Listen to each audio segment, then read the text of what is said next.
Меня зовут Жижева Светлана. Я нахожусь в селе Кипиево Ижемского района на берегу реки Печора. Хочу прочитать вам стихотворение Виктора Савина «Югыдлань».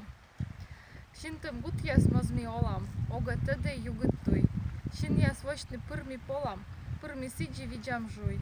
Даш бурвыле ставным горшеш, даш бурвыле быден рад. Быттер бытте воаз гортыч, быттер лоа корка кад. Абу сиджи мусавок яс, енче нинемтер озуш, озке верне аслат кок яс, езлен кокыд ознин суч.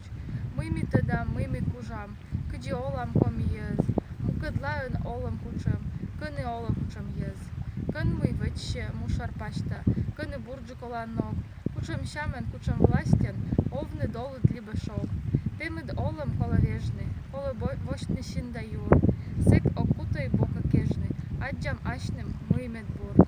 Сиджи вок яз зиля коле, пыттыны лёк олан ног. Величемыш эне полей, луна тедем абушок. Секи олем лоа долыт, секи некод нин озгерт. Медже мывкыд лоа чорыт, кучам чорыт уклад карт.